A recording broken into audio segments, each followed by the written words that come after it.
ایک دفعہ کا ذکر ہے کہ ایک شہزادی اپنے والد کے ساتھ رہتی تھی۔ وہ خوبصورت تھی، لیکن وہ اپنے ملازمین کے ساتھ برا سلوک کرتی تھی۔ ان کو چھوٹی چھوٹی غلطیوں پر سزا دیتی تھی۔ اس سے بڑھ کر اس کے اندر ایک اور بری عادت تھی کہ وہ جھوٹ بولتی تھی۔ ملازمین شہزادی سے ناخوش تھے۔ ایک دن شہزادی اپنے والد سے ملنے کے لیے گئی۔ اس نے دیکھا کہ کمرے کے باہر بہت سے طبیب کھڑے تھے۔ شہزادی بھاگتی ہوئی کمرے میں گئی اور دیکھتی ہے کہ اس کے والد بستر پر پڑے ہیں اور طبیب ان کا معائنہ کر رہے ہیں۔ شہزادی بہت پریشان ہوئی۔ طبیب نے بتایا کہ آپ کے والد کو ایک خطرناک مرض ہے جس کا علاج ممکن نہیں۔ 2-3 دن کے بعد اس کے والد انتقال کر گئے۔ اس دن کے بعد سے شہزادی نے خود کو کمرے میں بند کر لیا۔ 1 ماہ گزر گیا۔ ایک دن شہزادی سو رہی تھی کہ اچانک اس کے کمرے میں ایک بوڑھی عورت آئی۔ شہزادی نے محسوس کیا کہ اس کے کمرے میں کوئی آیا ہے۔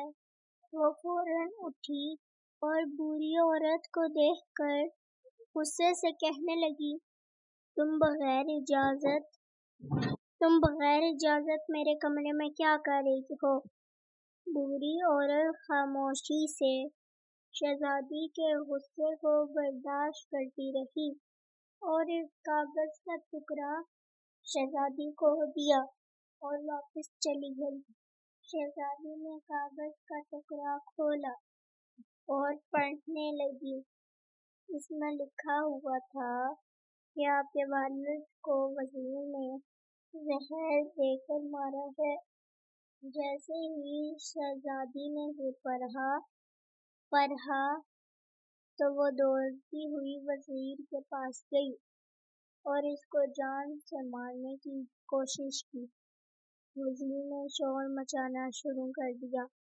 سب لوگ جمع ہو گئے۔ وزیر نے سپاہیوں کو حکم دیا کہ شہزادی کو گرفتار کر لو، یہ پاگل ہو گئی ہے۔ شہزادی چیخ کر کہنے لگی، یہ شخص میرے والد کا قاتل ہے۔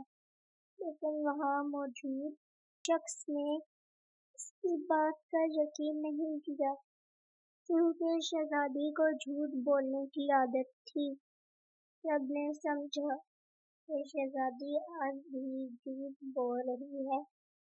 دیکھا دوستوں کہ جھوٹ بولنے کی عادت کی وجہ سے شہزادی اپنے والد کا بدلہ نہ لے سکی۔ جھوٹ بولنا ایک بری عادت ہے، اس سے ہمیں ہمیشہ نقصان ہی اٹھانا پڑتا ہے، جیسے شہزادی نے نقصان اٹھایا۔ پلیز میرے چینل کو سبسکرائب کریں تاکہ اس طرح کی سبق آموز کہانیاں آپ کو ملتی رہیں۔ شکریہ۔